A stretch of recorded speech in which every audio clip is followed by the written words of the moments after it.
Collaboration and Resistance 2, Chapter 14. For a long time, the general impression of Filipinos is that they fought hard only against Spain and readily welcomed other colonizers. Then, American government started dismissing various resistance groups, managing to distort the history for later generation, effectively insulating educations from Americans. Thus, we Filipinos advert to the revolutionary tradition that would only remember the struggle against Spanish colonialism. Mass support. The skirmishes and battle, ambushes and raids of resistance fighters. The masses by means of support was guerrilla action. Although they were trivial and futile, the kind of support was enough to threaten Americans' thieves and vagrants terrorizing countryside. Although Americans were able to gather information and produce a solution gathered from the remaining survivors. The New Katipunan. In 1901 and 1902, many resistance groups began to organize under different leaders. One notable person was General Luciano San Miguel, who survived the Nasugbu attack. With this, he managed to rise to the ranks from General MacArthur, who went to Rizal province in his reason of establishing a new version of Katipunan. Gathering as much forces as possible, the Katipunan offers a white flag surrender in disguise of having a 3-week truce. The new Katipunan took advantage of this truce to organize and equip its forces, having its growth exponentially, thus reclaiming lands. In response to this, the constabulary tried using the cordon tactic and seized any potential guerrilla sympathizers to prevent further damage. Amigo Act. The Americans' cordon tactic failed, that is countered by blending with population to move easily, and guerrillas continues to mobilize their movements. Americans called this an Amigo Act. Until then, the constabulary forces overwhelmed San Miguel and his men during his last breath on March 28, 1903. Faustino Guillermo. Faustino Guillermo was the new leadership of the new Katipunan movement. Before San Miguel's death, he once fought alongside Bonifacio and Jacinto. Guillermo was active in skirmishes and battle, meeting San Miguel and joining his force. After San Miguel's death, Guillermo stationed his current forces and went to Bulacan to reposition his troops, but later on captured by constabulary and was publicly executed. Macayo Sakay. Macayo Sakay tried to revive the Katipunan but later on was sent in jail and released. Inspired by the new Katipunan action, he assembled a new forces called Filipino Republic. Filipino Republic is a newly established organization referred as Tagalog Republic. Macayo Sakay as its leader and under his command is Julian Montalan. Sakay carried out his men and challenged Americans for the independence of the country. Suspension of the writ. The combined forces of Montalan, Felizardo, Sakay, and Uruga conducted a raid and successfully captured the garrison at Parañaque, Rizal. Following with a great deal of chaos, the suspension of the writ was issued by the Americans. Sanctuary and supplies. Was mass support extended to the forces of Sakay, Montalan, Felizardo, and their lieutenants? Yes, because local governors refused to give information regarding the guerrillas, as well as using the taxation from merchants, farmers, laborers with 10% of their income for their fundings. And muchacho boys were the servant of American, using them as spies and gathering supplies from American themselves. Ilustrado War and People's War. Sakay's way of using the advantage of the fact that Americans underestimate guerrillas, deceiving them until the last lethal strike, that is fueled by People's Wrath. As for Ilustrados that collaborated with the enemy, they were dealt by hard labor or even worse death. Salami tactics. For actively 2 years, guerrillas have been fighting with Americans government until two of the leader Uruga and Felizardo were out of the scene. The trap is set. Deception and trickery was to be employed again, but this time it was the Americans' turn. Sakay surrendered his resistance with the exchange of having the independence of the country, but little did he know that this is when he took the bait. He and his men was invited to a party and went to Manila for reception and banquet celebration. While the party was ongoing, Gomez grabbed Sakay and disarmed him. He and his men were surrounded and trapped by the soldier. Death of a people's hero. Sakay and his officers were accused with several crimes. to be sentenced to death by hanging then on a death platform. As Sakai waiting for his final moment, he gallantly stayed and showed his love for the country and to continue to fight for the freedom we deserve.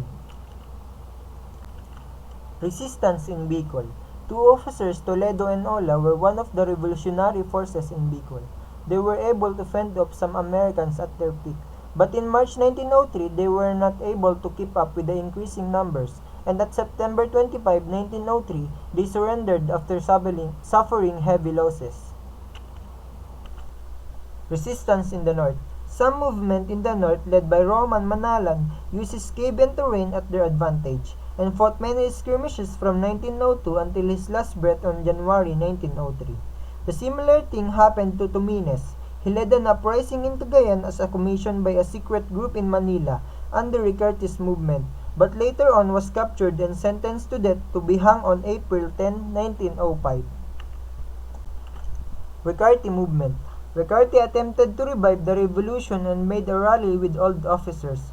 Fortunately, he was able to reconcile revolutionary armies, but he had been deported back and forth and he still continues his activities. Nativistic revival. Superstitious and miracle conditioned peasants revere their leaders. This causes resistance to have a quasi-religious member, and the movement from poverty people emphasized the resistance to gather more local cacique. In Tabayas, Reyes led a movement which he proclaimed himself as a son of God, to raise the morale of his men and gave them anting-anting that would supposedly protect them from enemies. Reyes and his men also did something similar on the Amigo Act, wherein he blended with the population to elude police forces and Americans, but this time Americans called this as a lightning change. The next other half will be discussed by Christian Jude. Nat- Nativistic revival. Peasants leaders in the Philippines are responsible for the formation of the two new resistance movements.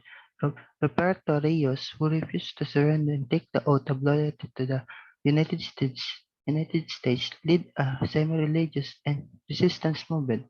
He took the title Generalismo and claimed to be the son of God, arming his warrior with anting-anting.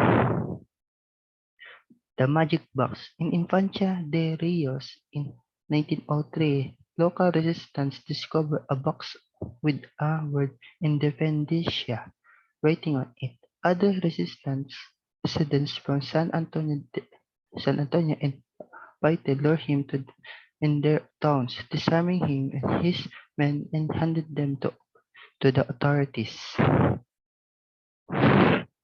Apo Ipe, Felipe Salvador was born on May 26, 1870 in Baliwag, Bulacan. He joined the Katipuneros from Balintawak and fought against the Americans. His movement took the religious understone and was dubbed Santa Iglesia or Holy Church. Social goals and religious garb. Philip Francisco Apo Ipe troops raised military detachment in order to obtain weaponry, and a huge number of bolo-wielding peasants volunteered to bolster Apo fighting men. When the friars were expelled by the revolution, they developed a class orientation, which the friar being the primary target.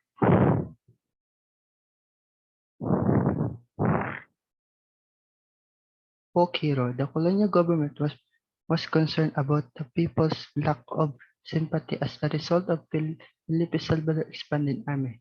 The government rushes all the troops it could spare to the area on Mount Arayat in 1906. Apo Ipe escape lasted for more years traveling from place to place. Papa Isho, the Babaylan rebel seized control in their region on March 3, 1898. In the bloodless One-Day Revolution on March 3, the so-called Republic of Negros mystically welcomed American military occupation. Called James F. Smith was appointed military governor with absolute veto power over the local government. Anti-foreign, anti-elite. When the elite Negros defeated to the Americans, a civil war erupted. The Barbarians led a by Papa Isyo were atom- atomedly anti-American and had been anti-Spaniards. They persecuted communities where Spaniards or Filipino sympathies lived. A dwindling support. Papa Isyo declared his allegiance to the Philippine Republic and its President Emilio Aguinaldo in 1899, but never received a confirmation on his allegiance. Papa Isyo's popularity was dwindled to the point where he attempted to incite a general uprising in the town of Suay. Republic of Negros. The Negros Ilustrados' refusal to accept Aguinaldo's leadership in evident in the handling the Negros problem. President Lacson sent Aguinaldo a telegram after the Spanish surrendered, informing the establishment a new provisional revolutionary government on Negros. Palayanes in Cebu. Between 1905 and 1906, the Cebu province was more extensive than any other province in the country. Each barrio was given its own police station, which was encircled by the stockade of guarded by armed personnel. Spies were also stationed to keep an eye on any subversive activity, and the Tabal brothers consist, consisted to surrender after losing their source of recruits, foods, and supply. Palayanes in Leyte. From 1902 to 1907, the American military officials focused their attention on Leyte as a result of strong counter-offensive by the fanatical organization known as Dios Dios, but afterwards known as Palayanes, commanded by Faustino Ablin, an educated farmer who, like Papa Isyo, adopted title Papa. Di- Dios Dias in summer, in Philippine Constabulary launched its campaign in earnest, the bringing the reinforcement from Luzon. The Poligianes were able to attack several garrisons and capture large number of weaponry. After the Aguinaldo surrender, General Vicente Lucban continued the resistance in Samar Province.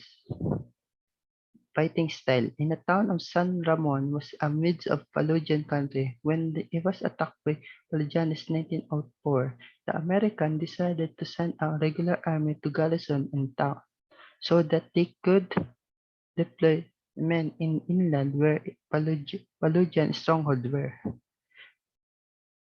The analysis of author is Palayanes combat style is currently being observed by the American as they fight enemy inside the fort. Control Control the countryside.